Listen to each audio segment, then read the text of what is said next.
Assalamualaikum warahmatullahi wabarakatuh.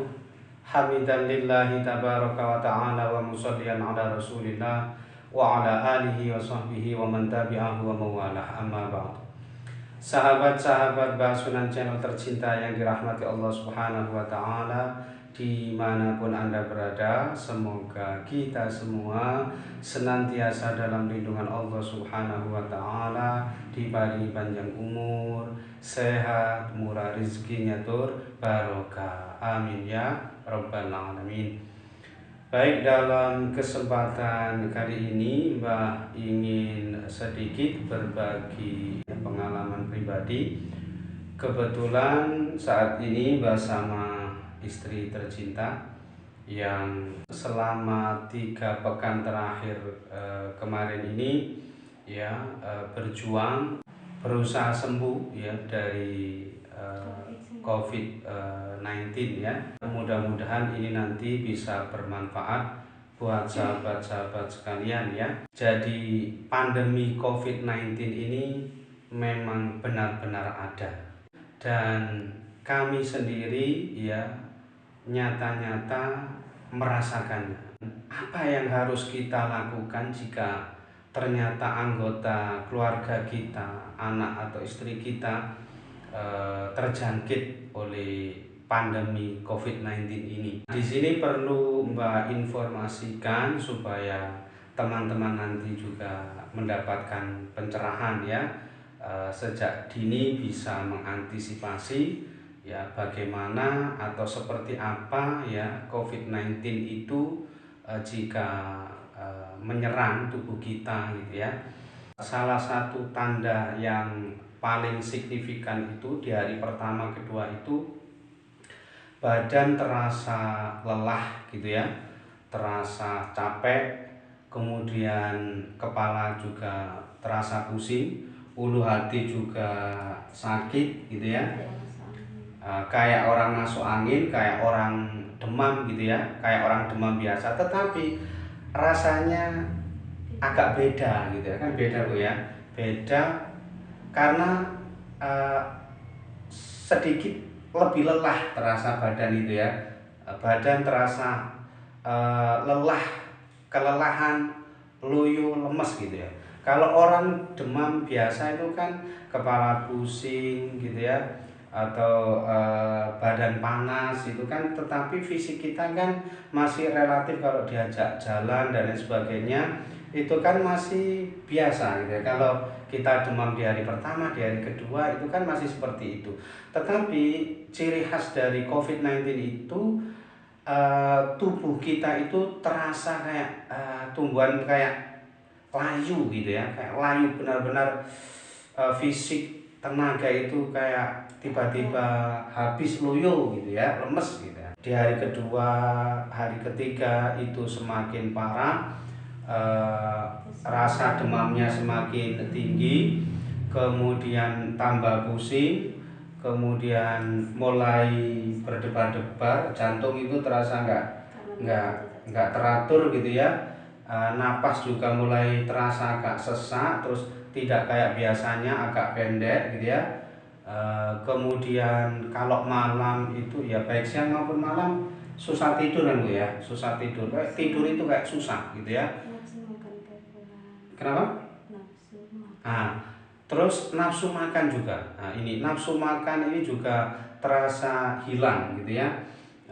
Kalaupun dipaksa kita makan itu pasti ingin muntah gitu ya. Begitu masuk ke mulut itu tiba-tiba ya ingin muntah saja, karena terasa nggak enak, terasa itu makanan yang basi gitu. Inginnya dikeluarkan lagi seperti itu. Jadi nafsu makan itu sama sekali sudah hilang ya. Di hari keempat, kelima, keenam itu yang paling terasa itu indera penciuman. Ya, indera penciuman itu sudah mulai hilang sudah. Jadi mencium bau-bau makanan itu sudah tidak sudah tidak ada rasanya. Terus begitu sampai pada hari ketujuh, ke-8 itu sudah mulai parah lagi, benar-benar indera penciuman itu sama sekali sudah hilang, terus indera perasa juga hilang Bu ya. Nah itu sudah mengindikasikan bahwa kita benar-benar sudah terpapar oleh COVID-19. Nah, saat itulah kami berdua ya sadar bahwa itu ternyata adalah COVID-19. Ya, intinya setelah seminggu lebih itu baru kita sadar bahwa itu benar-benar COVID-19. Terus kita beberapa kali periksa ke dokter juga, ya mungkin hampir 3 kali. Kenapa kok kami memutuskan tidak bawa ke rumah sakit? Ya itu semata-mata demi menjaga kondisi mental. Jadi kemarin sempat Mbah ingin sekali segera bawa ke rumah sakit, tetapi kami berpikir ulang bahwa jika dibawa ke rumah sakit nanti justru berakibat semakin drop, semakin sedih. Kenapa? Karena nanti kalau di rumah sakit nggak ada yang jaga. Itu parahnya di situ. Jadi saran kami buat sahabat-sahabat sekalian yang barangkali keluarganya ya ada yang terjangkit ya, terpapar atau ada gejala semacam itu, ya sebaiknya kita isolasi mandiri saja Bu ya. Isolasi mandiri saja di rumah. Terus jangan lupa periksa ke dokter pribadi ya, supaya kita dapat resep obat, terus kita juga disuntik vitamin juga.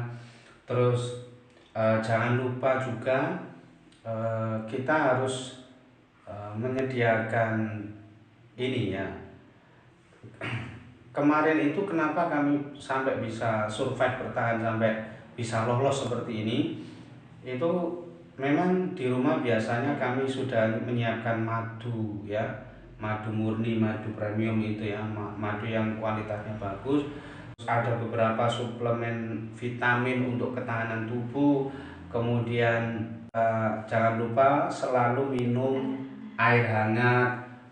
Usahakan jangan pernah minum air dalam keadaan dingin. Ini kalau sudah ada indikasi ya. Jangan lupa setiap pagi dan sore hari itu gosok gigi seperti biasa, dan jangan lupa setelah gosok gigi kita berkumur pakai betadine karena itu termasuk desinfektan ya.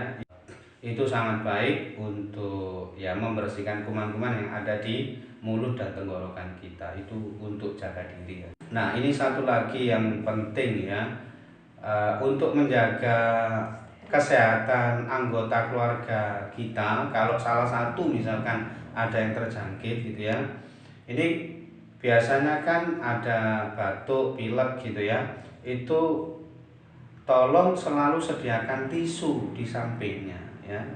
Jadi kalau misalkan batuk kemudian mengeluarkan lendir dan sebagainya, itu langsung masukkan ke tisu ya, ditutup tisu kemudian dimasukkan ke plastik, itu supaya lebih aman. Jadi anggota keluarga lainnya ini tidak sampai tertular gitu ya. Nah, itu. Dan alhamdulillah Mbak dan anak-anak juga tidak sampai tertular Bu ya, karena memang setiap harinya itu anak-anak juga sudah punya kamar sendiri-sendiri, jadi tidurnya tiap hari tidurnya itu sendiri-sendiri, sehingga potensi untuk tertular itu sangat minim. Kemudian satu lagi Bu ya, kalau kita setiap petang hari itu kan rumah kita kan kita selalu semprot itu ya, obat nyamuk ya, merek tertentu ya, dan itu juga sangat penting juga untuk membersihkan ya, memastikan bahwa ruangan di dalam rumah kita itu bersih dan sehat. Kalau hanya cairan desinfektan itu mungkin virus-virus atau bakteri-bakteri saja yang mati, tetapi kalau obat nyamuk itu bisa semuanya, termasuk serangga, termasuk bakteri, termasuk ya virus-virus itu juga ikut mati semua. Jadi itu saja ya sharing untuk hari ini ya, mudah-mudahan video ini bisa bermanfaat buat sahabat-sahabat sekalian, bisa menjadi sebuah pencerahan buat sahabat-sahabat sekalian ya, bahwa COVID-19 ini, pandemi COVID-19 ini benar-benar ada, tetapi tidak perlu khawatir, jangan cemas, jangan sedih, jangan panik, tetap jaga kesehatan, kondisi psikologi pikirannya juga tetap harus tenang dan stabil. Lebih baik isolasi mandiri, tetap kita periksa ke dokter, sediakan beberapa bahan obat, multivitamin dan lain sebagainya yang sudah Mbak jelaskan tadi. Itu saja ya. Tapi kalau memang kena COVID, itu memang psikologinya ngedrop, yang ada di depan hanya kematian. Nah, ini satu lagi. Jadi kalau orang itu sudah terpapar oleh COVID-19 itu seolah-olah psikologinya itu sudah benar-benar ngedrop ya Bu ya. Ngedrop kayak perasaan kayak sedih kayak Ibu kemarin itu juga kayak rasa hidup itu enggak ada gitu. Nah, itu yang harus teman-teman jaga. Jadi yang tidak sakit ini harus mensupport terus, memotivasi terus bahwa COVID-19 ini ada, tapi pasti kita bisa sembuh, pasti bisa sembuh gitu ya. Jangan lupa berjemur. Nah, dan jangan lupa kalau pagi hari juga harus berjemur ya. Nah, itu saja ya yang bisa Mbak sampaikan ya. Mudah-mudahan bisa bermanfaat untuk sahabat-sahabat sekalian ya. Kami berdua mohon maaf kurang lebihnya. Akhirul kalam, wallahu muwaffiq ila aqwamit thoriq. Hadanallahu iyyakum ajma'in. Assalamualaikum warahmatullahi wabarakatuh.